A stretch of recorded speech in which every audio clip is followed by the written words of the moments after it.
Welcome to the Wickedly Smart Women podcast, featuring stellar conversations with emerging and established wickedly smart women.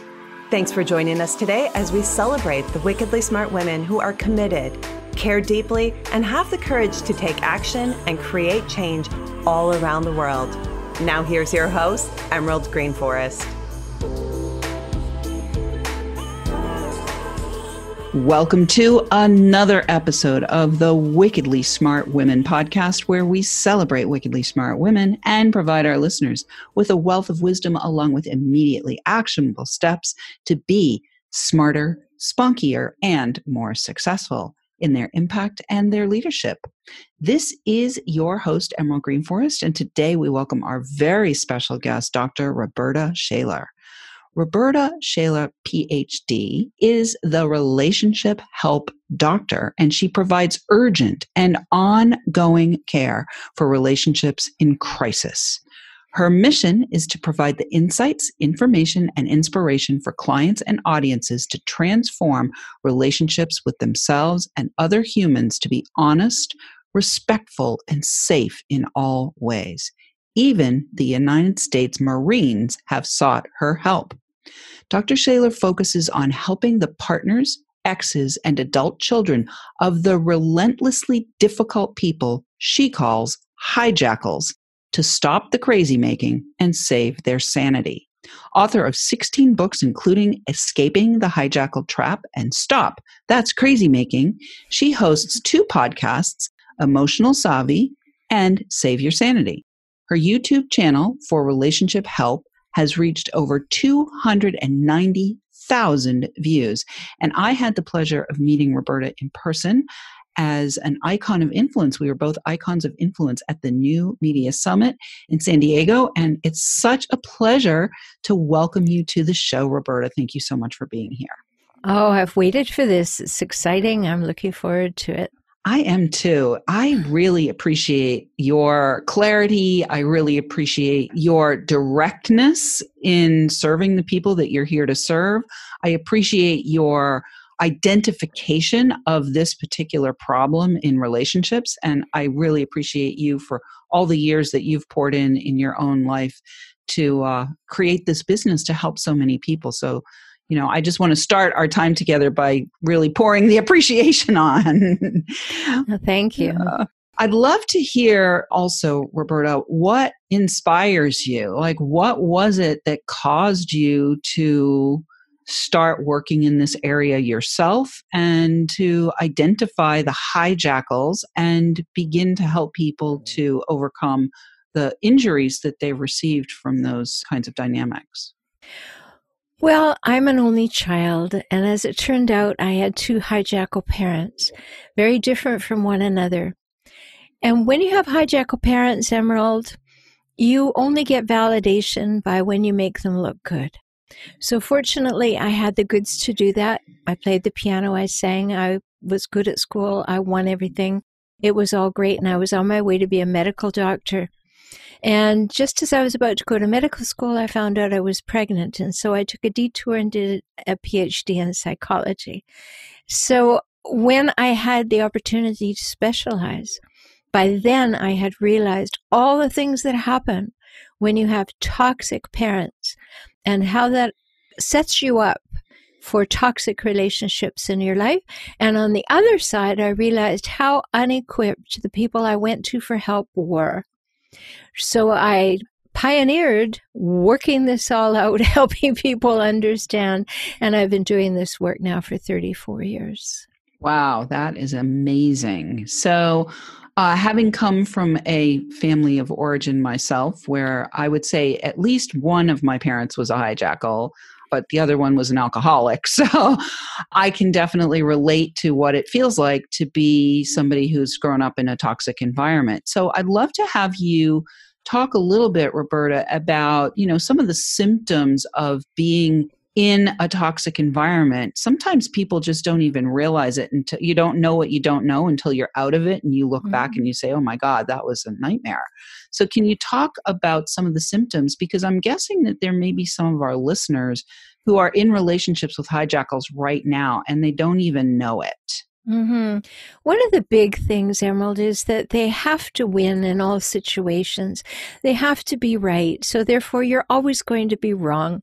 They're going to find fault with you. They're going to blame you for things that have nothing to do with you, that you had no power or control over, but it will all fall at your feet.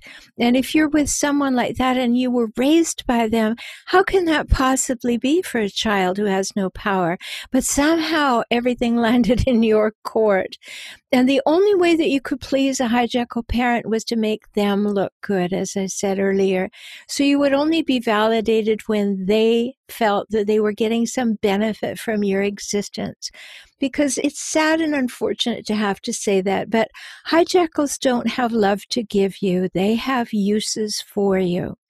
And they're very good in public at mimicking what looks like loving behaviors. So what I say so frequently is they paint a public picture of perfection and then at home create a private place of pain. Mm. So when you go out into the world and you say, my partner, my parent, whomever behaves this way, they say, oh no, you must be making a mistake. And a lot of therapists would say the same thing, because you go to a therapist with your partner hoping someone will see the problem. But the hijackal manipulates, seduces, and exploits the therapist into believing that they are the wronged party, and many people then walk away feeling worse than if they hadn't gone and exposed themselves to the so-called help. So it's very important, if you resonate with anything that we're talking about today and you go to look for someone to work with like myself, that you ask questions. Have you had this experience? Do you understand the implications? I had someone the other day say to me when I made that statement, she said, but I have this degree, and we spent a whole day on personality disorders in my training. And I was like, oh, great. You read a page or a chapter in a book, and now you know it's not the same thing. Totally and completely agree. Having gone through those exact same things that you're talking about myself, I know exactly what you're talking about. And I would say in my own case, it definitely is crazy making. It definitely is crazy making, because especially so I ended up marrying a hijackal also, because that was what I was conditioned to understand as, loving relationship, was somebody who behaved in that way. And when it became clear that the marriage had to be over and we ended up in the court system, it was even crazier making, because it literally felt like I was the only person who was seeing and perceiving, and everyone else wasn't seeing and perceiving the same thing. It was like being in two different realities. So can you talk to our listeners about how to be sane internally and trust yourself and trust your own perceptions? Is that something that you help them with? Absolutely. And that's a long journey. Because I say to people all the time, my work is about recognizing the patterns, traits, and cycles, then realizing the impacts on your own self-talk and your own relationships, then on realigning with your values and your vision for your life and who you want to be and how you want to be, and then being in the recovery process so that you regain your sense of self, your self-confidence, your trust, and your ability to love again. And these things have to be addressed. So yes, if you have been in a situation like this, maybe raised in a situation, you're going to attract a hijackal. But then when you try to get out and you go to court and all, the court system is not at all trained to see these things. It's a very adversarial system, which is right up the alley of a hijackal. So hijackals hire hijackal attorneys. I used to go to court on behalf of my clients, and then there would be two hijackals prancing around in the courtyard and then in the court itself. And that was just frightening to see. And then you think about the court, it is a snapshot situation, not a video. What's put in front of them at the moment is what they see, that's what they hear. They have very little time. They have very little acquaintance with what's going on in this kind of dysfunction. So they see the photograph. Hijackals photograph well. They really look terrible in a video, but they photograph well in an instant. So they'll put on their best selves for court and, all the terrible things the other person did, which are all the things they did because they just project them back on you. And so we get a lot of very sad results from court, which is why when I'm working with my clients who are deciding if they're going to leave and all, I help them by informing them what this court process is going to be like and how to make it the best and most successful it possibly can be. Because if you do it the normal way, it won't work for you as well. Beautiful way that you have framed that as well, Rhoberta. Like, I really am seeing what you're talking about, that it is. So you're right. It's a snapshot. It's not a video. And it is a situation where if you don't have help, if you're not mentally prepared, it's like adding more crazy on top of the crazy that you're already in. So we are very close to the break, and I think I want to take a quick break here. But when we come back, I want to talk a little bit about how hijackals show up in the workplace as well. Because one thing that I know is that from my own experience, is if you have these patterns of behavior and attraction, you end up attracting this same pattern not only in intimate relationships, but also in collegial relationships oftentimes. So when we come back from the break, we'll talk a little bit more about that. But right now, Wickedly Smart Women, we could use some help. If you are enjoying this show and want us to stay on the air, please consider making a donation at www.wickedlysmartwomen.com. We'd also like to ask you to share with your lovely lady friends who you think might benefit from our content. Help a gal out and let your sisters, mothers, daughters, friends, and colleagues know about the show so we can serve them too. I do want to say a big thank you to all of our listeners who are downloading, rating, and reviewing. We are now in 27 countries, and I want to share that we are welcoming thousands of downloads from all over the world, and shout out this week to our listeners in Argentina wants to say hi. So thank you, listeners in Argentina, and we'll be right back with Dr. Rhoberta Shaler.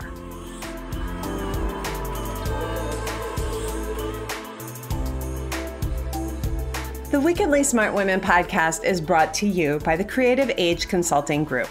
Women, are you ready for a big revenue breakthrough so you can stop working like a man and being paid like a woman? Are you ready to take the leap and go deep to claim your value and convert your wisdom to wealth? Is now the time to fulfill your mission and change the world? Creative Age Consulting Group is hired by women just like you who want to break through to their brilliance and be heard by millions while building a sustainable business model that makes bank. Please visit apply.wealthylifemethod.com to apply for an invitation-only consultation.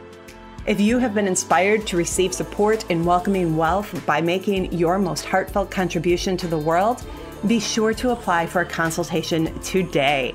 Once again, that is apply.wealthylifemethod.com, or click in the link in the show notes to access the application.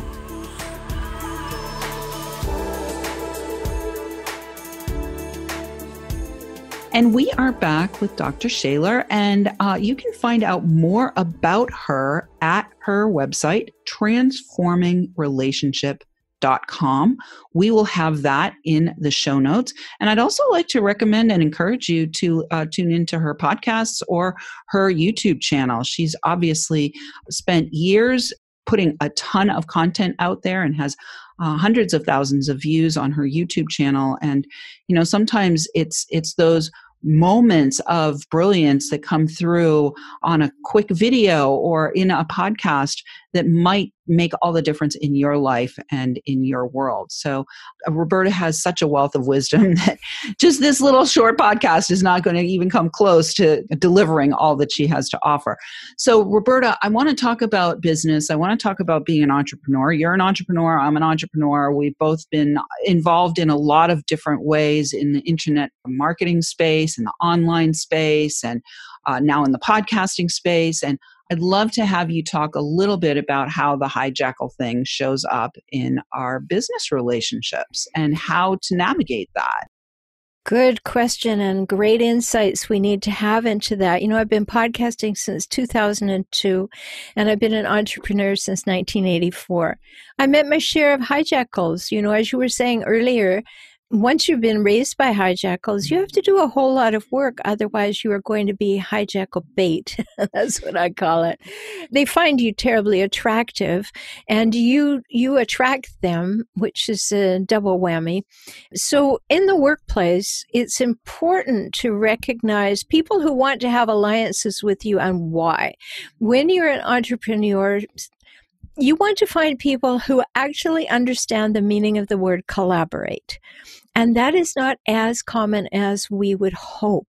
That's been my experience, Emerald. I don't know what yours is, but collaborate to me means we're in it to win it together, and we will support each other. We will have the 3 hallmarks of healthy relationships that I talk about all the time, and that is equality, reciprocity, and mutuality. And in the entrepreneurial space, if we're going to have a partnership of any kind, we want that to be the case. So, you know, it's even like doing our podcast. If a person has people to tell about the podcast, but they don't tell them, we've missed the reciprocity piece, and we're not building each other up. We're not truly collaborating. So it's important in the workplace to notice if someone is wildly attracted to you and they start doing what we call love bombing. It applies to work as well as to personal relationships. You're the new person. They want to engage you. They want to find out what you have. They want to find out what you need. They want to be the one who supplies it. They want to be the one you talk to, that you go to. You do all of that. And they're desperate to grab you before anybody else does. Or else you find someone who wants to have an up-down relationship. They pull themselves back. And yes, great things when we have mentoring relationships or fem-mentoring relationships. That's a thing too. But there are people who want to use you. And as I said earlier, hijackals don't have love to give you. They have uses for you. And you need to be very sensitive to that. So if you have had a hijackal background and somebody starts to fawn all over you, that little person in you gets very excited that somebody wants you. And we have to grow up to that and find out not everybody who wants me gets me. And I mean gets me on every level. They don't understand me. They don't have the opportunity to get in my head, in my heart, use my work, any of that. You have to be careful and watch for that. Of the books I've written, one of them is called Wrestling Rhinos, Conquering Conflict in the Wilds of Work. Great big book. It'll help you when you run into places that there are conflict or difficulties with communication, help you to understand. It's full of scenarios. And it happens in the workplace as an entrepreneur, and especially when there are few consequences. You know, many times in the digital world, there are no consequences, right? Yeah. Well, you know, what's interesting that as I'm listening to the kind of the way that it plays out is I've seen it, and I've also seen myself doing it. So when you've grown up with a hijackal background, is it fair to say that you don't really understand yourself how to have good relationships with people and can sometimes revert to either being used by the hijackals or becoming a hijackal yourself? In some situations. You may not become a hijackal, but you may have some hijackal traits. They're the only ones you know in order to keep yourself safe. And that's what you learned at the feet of hijackals who raised you, is how to keep yourself safe and in somebody's good graces or in a winning position. So yes, that will happen for sure.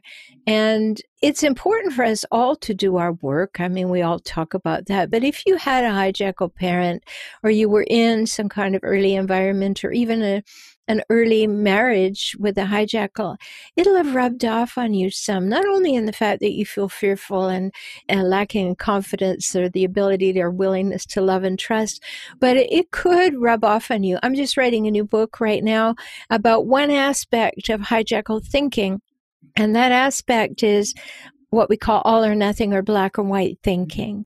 So if you're raised by a hijackal, you immediately go to the worst case scenario and try to fend it off before anything happens. And the way that works is somebody says to you, you know, somebody you really care about says, I don't like that dress on you. And instead of leaning in and saying, oh, what don't you like about it? Because I like it, and learning about the other person, a person who's raised by a hijackal will go to, oh, they're going to leave me for somebody who dresses better. I mean, they've already gone to the end of the road and tied it up with a bow and run off. So these are things we can heal within ourselves. We need to bring them to the surface, look at them where we got them, and decide whether we want to keep them or discard them or replace them. And then we will become more comfortable in the world. We'll lose our fear in the world that is misplaced. It's always good to be wise in the world, wickedly wise, right? But it is also important to not walk around fearful of everybody, and this will help. Yeah, well, what I'm hearing is, just be informed, right? So I definitely, in my past, when I was less conscious and had done less work on myself, I definitely had some of those hijackal traits, and I definitely had the black and white thinking when I was in my 20s, when I was in that marriage and ended up in therapy. That was one of the first things that the therapist was, reflecting to me, was that I had black and white thinking. So yeah, beautiful. Well, I want to ask you now, because you've been an entrepreneur and in your field and doing this work for as long as you have, which is, you are an epic way shower and pioneer. I want to ask you, Rhoberta, how it's been for you to be in that role, in that position as a way shower, as somebody who had to stand up and speak out your truth, and probably back 34 years ago in an environment where it was exponentially less conducive to expressing your own truth. And I feel like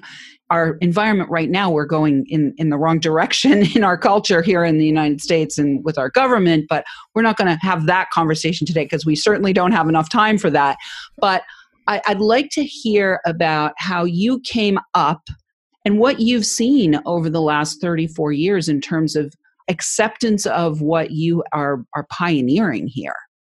Well, there are two pieces to that excellent question, Emerald. One of them is the women's issue, because there is inequity in that situation still.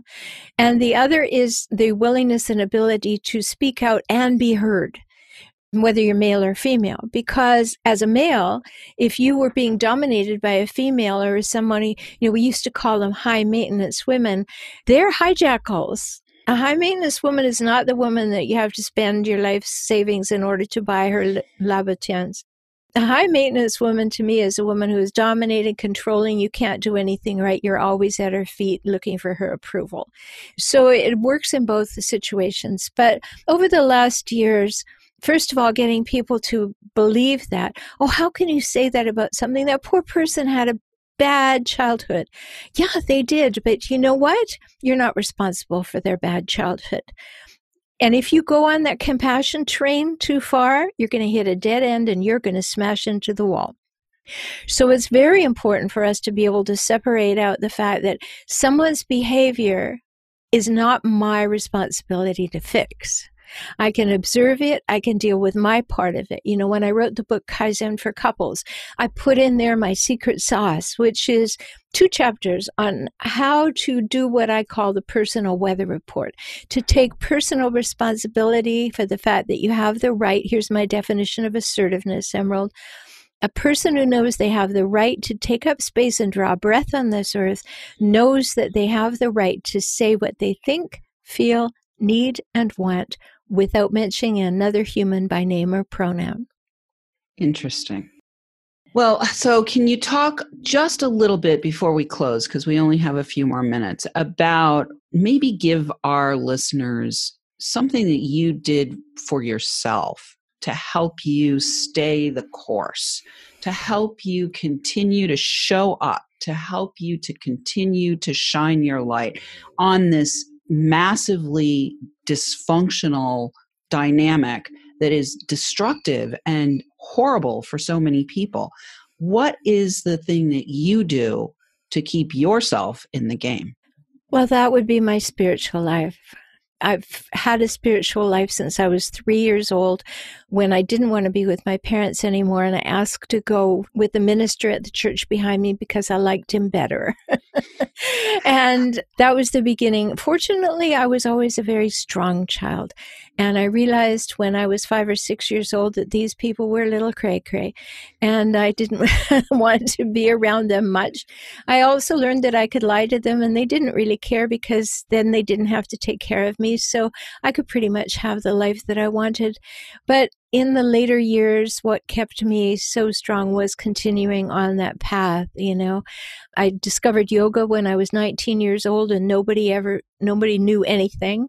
It literally happened. I was in the library of a small town where I was born, and a book fell off the shelf, and it was about yoga. So that put me off on a long path of studying in India and doing things like that, studying Ayurveda. And then I got into mysticism and was very supported by that, well above the dogmatic situations that we'd find in various places, things that are more general and overreaching.